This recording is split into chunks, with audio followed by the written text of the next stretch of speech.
Oh, sudah. Slide kelima dulu ya.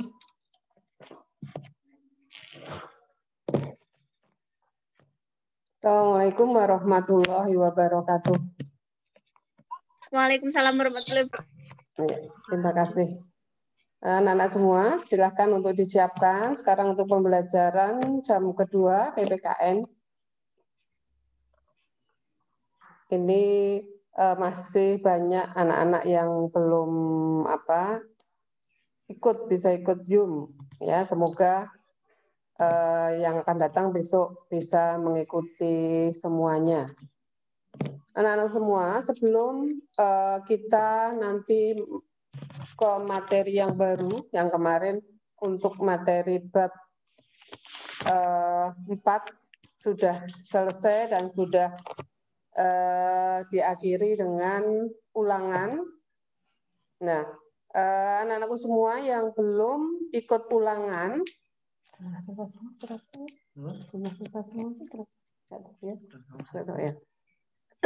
merasa belum yang merasa belum ikut ulangan, besok Ibu beri waktu untuk mengikuti susulan. Yang kemarin yang ulangan itu baru anak yang ikut ulangan, itu baru anak 224. Jadi masih ada beberapa yang belum ikut ulangan. Yang sekarang ikut Zoom yang mungkin merasa belum ulangan, disiapkan, nanti siap-siap aja kalau Ibu beri pengumuman untuk ulangan untuk menyiapkan diri, gitu ya. Terus juga selain yang ulangan untuk tugas yang 2 minggu yang lalu, tugas yang dulu itu masih ada beberapa siswa juga yang belum mengumpulkan. Maka Ibu harapkan untuk mengumpulkan, yang belum mengumpulkan masih Ibu tunggu. Tiap kelas masih ada beberapa yang belum mengumpulkan. Jadi semua kelas A sampai H belum 100%, jadi masih ada beberapa yang belum mengumpulkan. Kamu yang mengikuti Zoom ini yang merasa belum mengumpulkan, silakan masih Ibu tunggu. Nanti mungkin sudah mengerjakan tapi lupa belum dikirim ya. Ibu tunggu itu.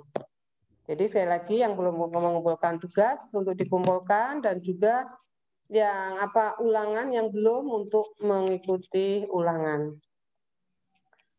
Anak-anak semua, Ibu ingatkan ya, untuk ini kamu kelas 9 sudah semester 2 itu sudah tinggal menghitung hari nanti untuk menghadapi ujian. Itu kan perlu disiapkan, maka silakan untuk disiapkan baik-baik untuk belajar ya, mempelajari materi-materi yang sudah disampaikan oleh Bapak Ibu guru, atau mungkin kamu juga harus siap sendiri materi-materi yang mungkin nanti dalam menyampaikan Bapak Ibu guru itu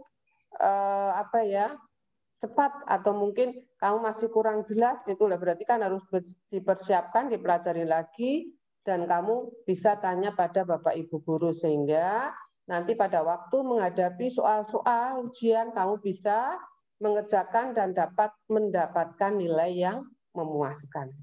Begitu ya? Siap anak-anak? Siap semua? Ya, jadi disiapkan untuk kamu. Jangan sampai ngajuk ketemu mburi. Ya, maksudnya besok kalau sudah mau ujian, menghadapi ujian, nggak bisa, terus nilainya jelek, merasa, wah ngertian dhisik sinau, begitu ya. Nah, disiapkan mulai dari sekarang. Itu. Apalagi kamu sekarang banyak di rumah, itu silakan untuk di rumah itu jangan malah terlena untuk main-main saja. Karena waktu kamu memang di rumah, tapi itu adalah jam sekolah ya, gunakan waktu dengan sebaik-baiknya. Gitu ya anak-anak ya. Ya. Sekarang kita mulai untuk pembelajaran yang baru. Bab baru silahkan untuk dipersiapkan, dibuka bukunya untuk bab 5. Dibuka bab 5, bukunya dibuka, dan juga disiapkan juga mungkin buku tulis mungkin yang nanti bisa kamu gunakan untuk yang belum atau kurang jelas bisa ditulis ya. Ya. Nanti misalnya kalau apa mau berikutnya jadi kursor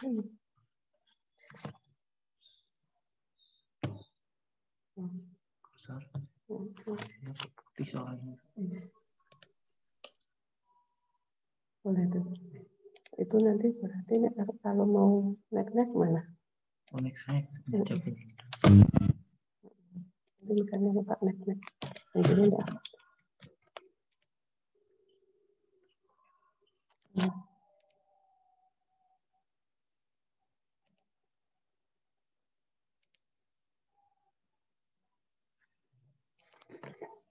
Bentar anak-anak ya.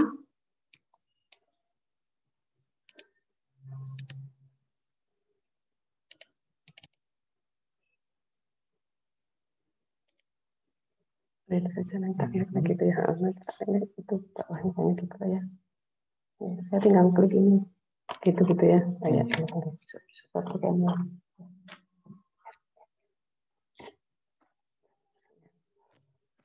Nah, kita pelajari untuk bab 5 yaitu harmoni dalam keberagaman. Untuk bab ini nanti diharapkan dengan kita mempelajari bab 5 yaitu harmoni dalam keberagaman, diharapkan nanti setelah mempelajari bab ini anak-anak mampu menjelaskan tentang harmoni dalam keberagaman masyarakat di Indonesia.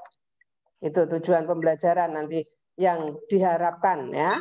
Lalu juga nanti anak-anak mampu menunjukkan contoh konflik yang pernah terjadi di Indonesia beserta upaya penyelesaian dengan baik.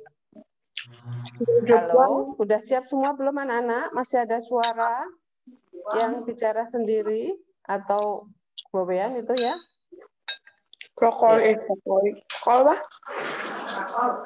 Apa malah nyambi masak itu? Halo, disiapkan? Sekarang silakan untuk menyiapkan pelajaran. Lalu yang berikutnya, setelah kita mempelajari bab harmoni keberagaman, itu nanti anak-anak bisa atau mampu menunjukkan prinsip-prinsip harmoni di tengah-tengah keberagaman dalam bingkai Bhinneka Tunggal Ika dengan baik. Dan juga anak-anak juga mampu menunjukkan peran serta dalam mewujudkan persatuan dan kesatuan bangsa dengan benar. Itu tujuan pembelajaran. Jadi setelah kita mempelajari materi ini, nanti kita akan bisa menjelaskan tentang harmoni keberagaman dalam masyarakat dengan benar. Nah, sekarang kita pelajari untuk materi yang pertama, yaitu makna harmonis dalam keberagaman sosial budaya, ekonomi, dan gender dalam Bhinneka Tunggal Ika. Jadi yang kita pelajari A dulu, yaitu makna harmoni dalam keberagaman masyarakat Indonesia.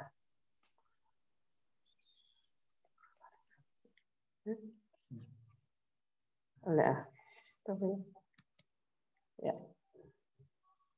Anak-anakku semua, kita tahu semua bahwa bangsa Indonesia itu memiliki keberagaman budaya seperti bisa kamu perhatikan gambar atau juga gambar di buku kamu itu ya, yaitu diantaranya ada keberagaman budaya yang dengan keberagaman budaya itu contoh diantaranya ya, itu harus keluar dengan tepat agar dapat menjadi kekuatan bangsa. Itu.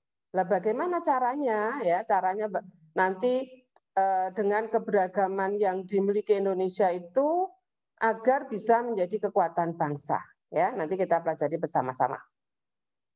Nah, makna harmoni dalam keberagaman masyarakat Indonesia. Makna harmoni, ya. Harmoni itu dapat dikatakan artinya harmoni itu adalah harmoni, selaras, keselarasan, seimbang gitu ya. Jadi kita dalam menjaga keberagaman masyarakat Indonesia diperlukan harmonisasi, keseimbangan, keselarasan, baik dalam keharmonisan suku, agama, ras, antar golongan, sosial budaya, ekonomi, maupun gender sesuai dengan semboyan Bhinneka Tunggal Ika. Harmoni dalam keberagaman suku, agama, dan ras dan antar golongan itu diantaranya adalah keberagaman suku, ya, yang harus kita jaga, keselarasan, keharmonisan. Itu adalah dengan adanya keberagaman suku, lalu ada agama, ras, dan golongan, itu yang di Indonesia itu terjadi keberagaman itu dipengaruhi oleh kondisi geografis yang ada, ya. Yang negara Indonesia itu yang terletak di sepanjang dari Sabang sampai Merauke itu, sehingga menimbulkan ada keberagaman atau keberagaman suku, agama, ras, dan antar golongan. Keberagaman suku, agama, dan ras dan antar golongan itu tidak boleh dianggap sebagai perbedaan, ya, tetapi hendaknya dijadikan sebagai kekayaan bangsa Indonesia. Dengan adanya keberagaman suku berarti kita bangsa Indonesia kaya akan suku, ya, kaya akan agama dan sebagainya. Nah, dalam harmoni keberagaman suku, agama, ras, dan antar golongan akan terbentuk suatu rangkaian kehidupan yang selaras, serasi, dan seimbang antara anggota masyarakat. Ya. Tuh. Nah, anakku semua, dengan tadi kamu mengamati gambar tadi, ya, dengan kamu bisa mengamati gambar tadi adanya beberapa keberagaman, dan juga kamu bisa memperhatikan kehidupan di sekitar masyarakat, di lingkungan keluarga kamu, itu marilah kita pelajari bersama-sama apa yang terjadi atau keharmoni dalam keberagaman sosial budaya misalnya, ya, harmoni dalam keberagaman sosial budaya. Dalam kehidupan sosial, dalam masyarakat, kehidupan sosial dan seni budaya di Indonesia itu terdiri atas keberagaman mata pencarian, tarian, bisa juga adat, ada makanan khas, ada rumah adat, dan juga pakaian adat, ya. Nah, di antaranya itu dengan keberagaman itu, coba kita bisa mempelajari, mengambil contoh salah satu misalnya. Ada keberagaman seni, ya, keberagaman seni. Dalam keadaan sosial budaya pada masyarakat Indonesia yang beragama, beraneka ragam itu, kan diperlukan apa? Harmonisasi dalam masyarakat supaya tadi apa? Supaya tercipta tercipta perpaduan keselarasan, atau dalam kehidupan bermasyarakat itu kita harus bisa saling menghormati, saling menyayangi, sehingga bisa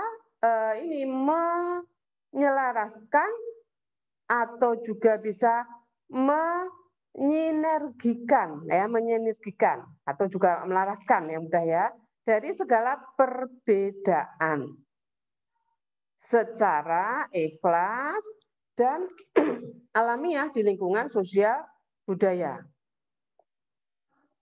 Kita tahu semua bahwa kehidupan masyarakat Indonesia itu keberagamannya dari masyarakat, ya, di Indonesia itu kan berasal dari latar belakang yang beragam suku, budaya, agama, dan juga ini ada tradisi terus juga ada pendidikan, ada ekonomi dan sebagainya.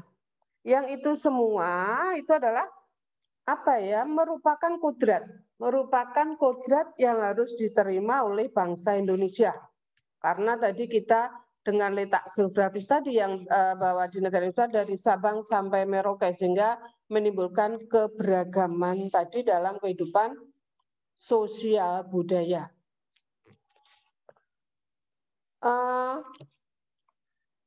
Sehingga ya dengan tadi secara kodrat bahwa bangsa Indonesia di negara Indonesia itu terdiri dari keberagaman tadi, maka ini keindahan sebuah komunitas sosial itu apa ya, mampu merekatkan berbagai perbedaan itu sehingga bisa menjadikan sebagai sarana untuk kita itu karena tadi beragam berbeda saling memahami. Oh, memang ada seperti dalam peribahasa itu apa ya? Lain lubuk lain ikannya atau mungkin di daerah satu dengan yang lain itu enggak sama. Ya, jadi dengan ketidaksamaan itu kita itu bisa saling memahami. Terus juga kita sebagai makhluk sosial, itu nanti akan bisa juga timbul rasa kita itu harus teposliro dan toleransi. Ya, teposliro. Maksudnya teposliro itu apa? Teposliro itu adalah ditepakin awake dhewe itu dijatuhkan pada diri sendiri teposliro. Atau mudahnya itu ya, kita harus menghormati dengan teposliro itu mudahnya misalnya contoh mudah kalau kita itu dihina, diremehkan atau dicaci itu tidak senang, maka kita jangan meremehkan, jangan menghina, mencaci orang lain gitu. Itu teposliro. Ya, kalau saya dipukul sakit jangan memukul orang lain, ya, dan sebagainya itu. Makanya dengan keberagaman dalam sosial budaya tadi itu akan bisa menjadikan sarana sebagai tadi saling menghormati, teposliro dan toleransi. Nah, yang akhirnya akan mempererat persatuan dan kesatuan dengan kita saling mencintai tadi, saling menghormati. Gitu ya. Jadi kita berusaha untuk tadi saling menghormati, saling menghargai dan sebagainya. Sehingga itu perlu kita upayakan. Dalam upaya menyelesaikan masalah sosial budaya diperlukan peran aktif semua pihak, baik warga maupun masyarakat itu. Jadi masing-masing tidak boleh mempunyai rasa egois, ya. Jadi masing-masing tidak boleh mempunyai rasa egois. Karena kita sebagai makhluk sosial dalam kehidupan bermasyarakat, kita itu sebagai makhluk sosial itu adalah kan makhluk yang tidak dapat hidup sendiri dalam kehidupan masyarakat itu ya. Makanya dengan kita tadi memupuk rasa saling memahami, teposliro dan sebagainya, maka kelangsungan hidup masyarakat dapat berjalan dengan baik. Itu. Anak-anakku semua, dalam keragaman sosial pada masyarakat itu, kita menyadari juga bahwa nanti akan bisa juga melahirkan bermacam-macam status sosial. Ya toh? Mata pencaharian, status sosial, terus juga kedudukan jabatan dalam masyarakat. Nah, kembali tadi dengan melahirkan bermacam-macam kondisi keadaan status sosial tadi, dan kita sebagai makhluk itu kan kita dikodratkan tadi sebagai makhluk individu ya, sebagai makhluk sosial ya, yang tadi di sini sebagai makhluk sosial kita tidak dapat hidup sendiri. Sehingga dalam kehidupan bermasyarakat itu kan berarti masyarakat akan saling membutuhkan dan saling melengkapi supaya kehidupan masyarakat dapat berjalan dengan baik. Nah, tadi diperlukan adanya harmonisasi, itu terjadi keselarasan dan keseimbangan. Itu. Selain itu juga dengan kekayaan bangsa Indonesia itu juga nampak dari keanekaragaman budaya daerah. Ya, budaya daerah yang memiliki ciri khas masing-masing. Budaya daerah. Ada contohnya misalnya melahirkan budaya daerah, ada alat musik tradisional, senjata tradisional, ada rumah adat, lagu-lagu daerah, ada pakaian adat, bahasa daerah, dan lain-lain. Nah, ini dengan kekayaan bangsa itu maka akan terasa harmoninya jika misalnya kita saling menghormati, saling menghargai, dan juga bisa ini dilakukan dengan sering diadakan ini festival budaya daerah, ya, supaya kita itu bisa saling mengenal, ya, saling mengenal, dan juga kita bisa berusaha untuk memajukan budaya daerahnya masing-masing. Itu. Nah, semuanya itu merupakan strategi yang kita dapat menyelesaikan masalah sosial, ya, masalah sosial selain mengadakan dan sebagainya tadi, juga dengan meningkatkan kualitas kesehatan sosial serta memelihara kerukunan hidup. Itu ya. Itu adalah bagaimana supaya kita itu bisa mewujudkan harmoni dalam keberagaman sosial budaya. Nah, yang berikutnya dalam kehidupan masyarakat ada harmoni, kita baca harmoni dalam keberagaman ekonomi pada masyarakat. Ya, keberagaman ekonomi. Keragaman kenampakan alam yang dimiliki Indonesia mempengaruhi keberagaman kegiatan ekonomi masyarakat. Ya, jadi dengan kekayaan alam yang kita miliki, yang dimiliki bangsa Indonesia itu akan mempengaruhi keberagaman kegiatan ekonomi masyarakat. Keharmonisan antar anggota masyarakat tetap terpelihara meskipun masyarakat memiliki taraf hidup yang berbeda-beda.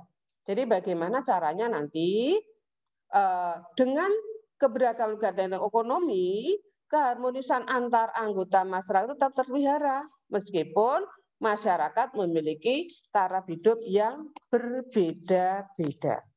Itu.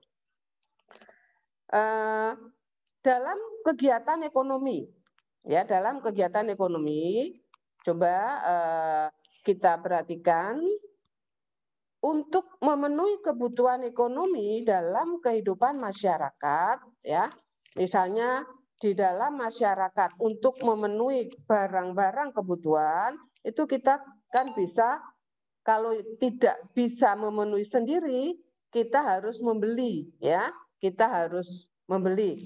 Nah, tempat untuk jual beli itu kita dapat menemukan di pasar, ya, ada menemukan di pasar.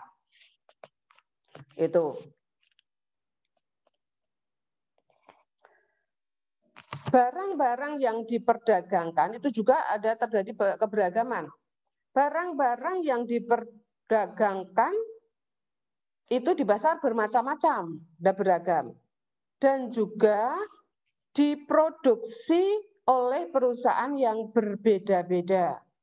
Ada diproduksi dari perusahaan yang kecil, ada perusahaan yang besar, ada yang perusahaan kecil dari kegiatan masyarakat itu, atau ada home industry itu, dan sebagainya. Yang semuanya itu bersatu di pasar, ya, di situ tempat bertemunya barang dan orang untuk bisa memenuhi kebutuhannya. Ini.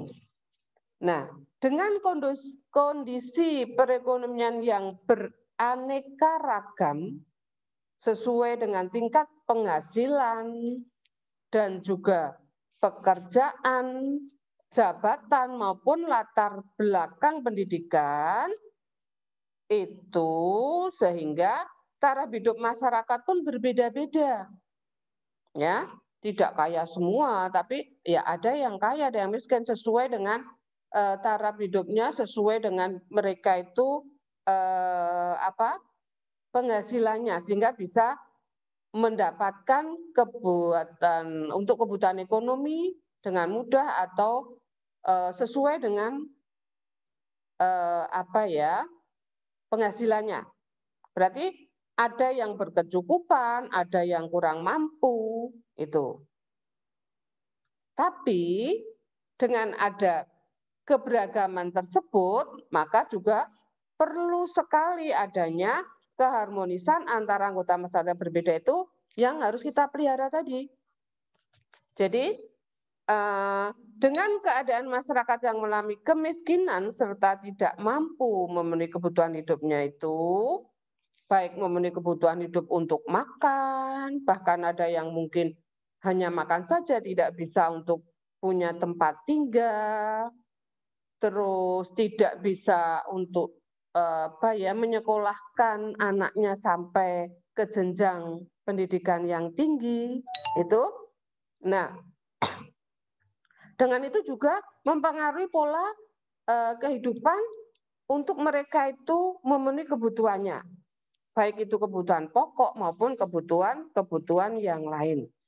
Maka untuk mewujudkan harmoni dalam perekonomian ekonomi itu, apa upayanya? Upaya apa supaya kita itu dengan kondisi yang demikian kita itu tetap bisa bersatu atau dalam kehidupan masyarakat bisa terwujud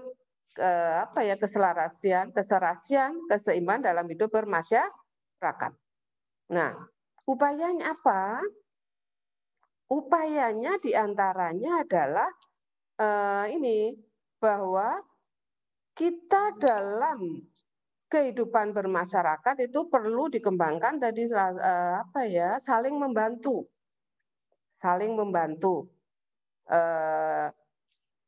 Sudah barang tentu ya dengan perbedaan ekonomi masyarakat itu kita harus saling membantu. Baik mungkin antara anggota masyarakat, sehingga bisa tercipta pula harmoni dan keragaman kehidupan masyarakat. Kita saling membantu. Sudah barang tentu pemerintah juga berusaha untuk membantu masyarakat misalnya adanya bantuan-bantuan dari pemerintah sehingga bisa mewujudkan keselarasan, keseimbangan dalam keberagaman ekonomi dalam masyarakat itu. Itu ya anak-anak ya. Jadi tadi keberagaman ekonomi itu dengan kondisi alam mempengaruhi kegiatan ekonomi. Kegiatan ekonomi ya akan menimbulkan kehidupan masyarakat. Misalnya ada yang bisa memenuhi kebutuhan ekonominya sehingga mereka dapat dikatakan berarti orang yang kaya. Ada yang miskin, jadi taraf kehidupan masyarakatnya berbeda-beda. Nah, ini kita berusaha untuk saling membantu.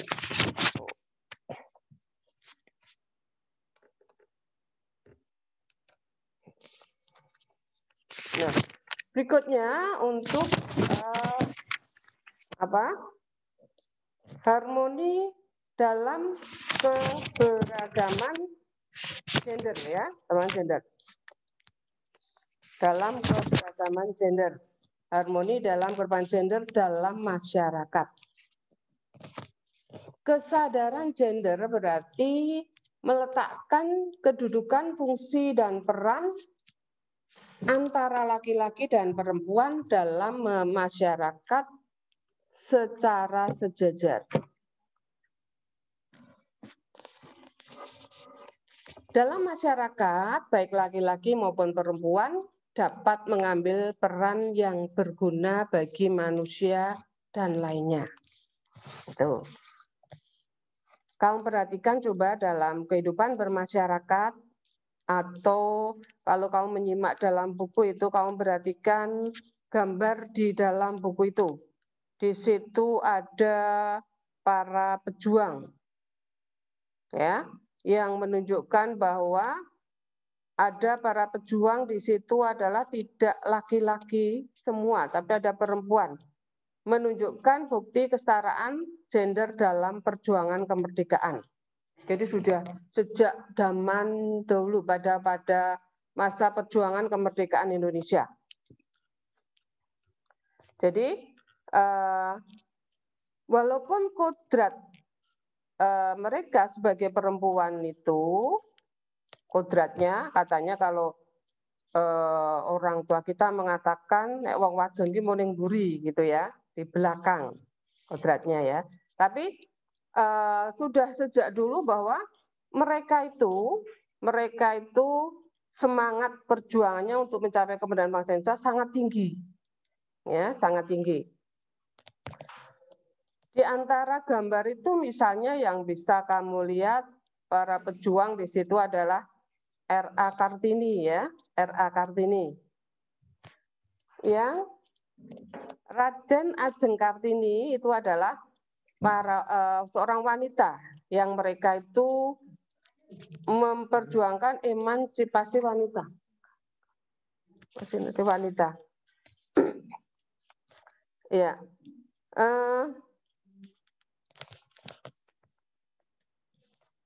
Tradisi leluhur yang dianggap membelenggu kaum wanita tempo dulu itu berkat perjuangan para wanita, terutama R.A. Kartini itu ya, itu bahwa perempuan itu juga memiliki hak untuk mengaktualisasikan diri dalam kehidupan baik sosial, budaya, ekonomi maupun pertahanan dan keamanan di lingkungan masyarakat, lingkungan bangsa dan negara. Yaitu apa? Mereka walaupun wanita bisa seperti laki-laki, kaum laki-laki. Namun wanita punya kodrat seperti berjuang seperti laki-laki, namun jangan sampai kehilangan jati diri dan kodratnya sebagai perempuan. Jadi tidak seperti laki-laki persis, tapi kita jangan sampai menghilangkan jati diri sebagai kodrat sebagai perempuan. Itu. Nah, untuk kesetaraan, kesederajatan, ya, kaum perempuan dan laki-laki dalam kehidupan masyarakat itulah yang sekarang itu dikenal dengan kesetaraan gender, ya, antara laki-laki dan perempuan. Itu. Jadi untuk perempuan ya punya untuk seperti laki-laki, tapi tadi itu yang harus diperhatikan jangan sampai kehilangan jati diri ya sebagai kodratnya sebagai perempuan itu. Nah, kesetaraan gender ya, kesetaraan gender makin berkembang bukan hanya perlakuan yang adil berdasarkan ciri-ciri fisik antara laki-laki dan perempuan, tetapi ini mengarah kepada kompetensi kemampuan akademik atau keahlian yang dimiliki setiap orang dalam kehidupan masyarakat. Itu tanpa membedakan jenis kelamin, baik laki-laki maupun perempuan.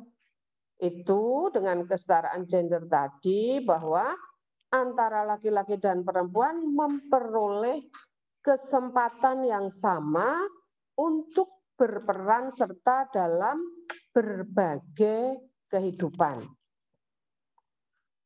Nah, pergeseran nilai sosial budaya itu mempengaruhi profesi atau mata pencarian maupun kedudukan seseorang dalam masyarakat. Sekarang ini, ya, kamu bisa memperhatikan kehidupan dan lingkungan masyarakat kamu.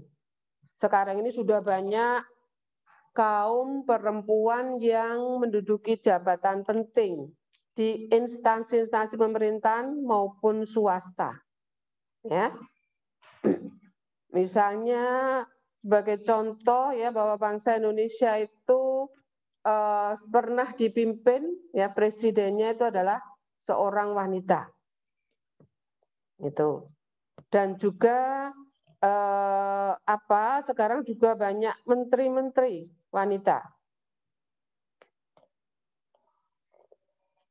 Jadi kamu bisa memperhatikan ya atau mungkin yang harus dikerjakan seorang laki-laki ada apa mungkin supir atau pilot atau apa sekarang juga sudah banyak wanita. Yang dulu itu hanya dilakukan oleh kaum laki-laki. Tapi sekarang sudah banyak dilakukan oleh kaum wanita. Itu. Nah, sementara itu kebalikannya. Kalau dulu ada peran-peran yang dikerjakan oleh laki-laki, tapi sekarang sudah dikerjakan wanita. Kebalikannya juga sekarang juga dengan kesetaraan gender itu, ya, kamu bisa perhatikan dengan masyarakat. Kaum laki-laki juga banyak melakukan pekerjaan-pekerjaan yang dulunya bisa dilakukan oleh kaum perempuan saja, atau dapat dikatakan tabu kalau seorang laki-laki mengerjakan pekerjaan perempuan gitu ya. Itu. Contohnya apa misalnya? Bisa dengar suaranya? Ya. Contohnya apa coba? Untuk keberagaman kesetaraan gender ini, contohnya misalnya apa? Profesi atau pekerjaan yang dulu biasanya dilakukan seorang wanita, lah sekarang bisa dilakukan oleh laki-laki. Yang kalau itu dilakukan oleh laki-laki itu istilahnya itu tabu gitu. Coba. Siapa yang bisa memberikan contoh coba? Laki-laki jadi ahli masak, Bu. Hah? Iya, ini siapa ini? Ahmad Jifaul Fuad. Absen 9A ya? Ya, absen 2. Absen 2, ya. Nah, iya kalau dulu namanya apa? Coba diulangi apa lagi? Tadi apa diulangi? Laki-laki menjadi chef atau ahli masak. Ya, masak ya, ahli masak itu. Biasanya kan tadi Bu sampaikan bahwa anak orang perempuan itu di belakang gitu ya, jadi hanya masak di dapur itu. Nah, kalau hal itu dulu dilakukan oleh laki-laki itu tabu, tapi sekarang dengan kesetaraan gender ini biasa dilakukan oleh pekerjaan perempuan dilakukan oleh laki-laki, contohnya masak itu ya, sebagai chef atau ahli masak. Malah sekarang biasanya malah lebih enak kalau laki-laki ya. Ya. Apalagi mungkin? Desainer. Ya, absen berapa ini? 9A absen 21. Ya, 9A absen 21 ya. Desainer ya, itu. Apa itu desainer, Mbak? Perancang busana. Iya, perancang busana. Ya, perancang busana. Itu dilakukan biasanya perempuan. Sekarang sudah dilakukan oleh laki-laki mah juga lebih baik gitu ya. Terus juga apa lagi misalnya? Make up artist. Iya, make up artist ya. Itu biasanya yang luwes dandan make up itu kan perempuan ya. Ya, itu sekarang sudah biasa dilakukan oleh apa? Laki-laki. Itu tadi nomor absen berapa siapa? Yang jawab? Keisa absen 25 kelas 9B. 9B absen 25 ya. Iya, itu. Itu adalah contoh-contoh bahwa apa? Laki-laki juga banyak yang ya, selain perempuan bukan menyamai tapi bisa melaksanakan pekerjaan laki-laki, juga sebaliknya laki-laki juga banyak laki-laki yang melakukan pekerjaan-pekerjaan yang dulunya dikerjakan oleh wanita itu tadi. Itu. Nah, dengan itu semua tadi anak-anak ya, dengan itu semua, jadi kita bisa memahami, bisa menjadi sekarang tidak orang mimpi wong wadon gitu mengerjakan dan sebagainya, enggak. Kita bisa memahami, kita menyadari sehingga tidak menimbulkan nanti kita itu dengan adanya keberagaman gender, ada kesetaraan gender, itu kita tidak mempunyai rasa untuk mencibir, menghina dan sebagainya, sehingga nanti akan bisa mewujudkan keharmonis dalam kehidupan masyarakat.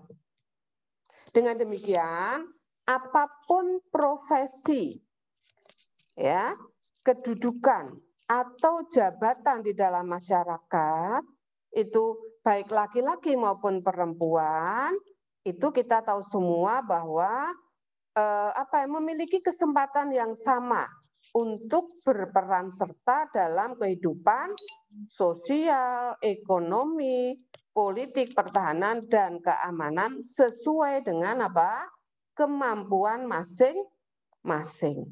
Walaupun perempuan, mereka mempunyai kompetensi, mempunyai kemampuan mengerjakan sesuatu yang biasa dilakukan oleh laki-laki, nggak apa-apa, gitu ya.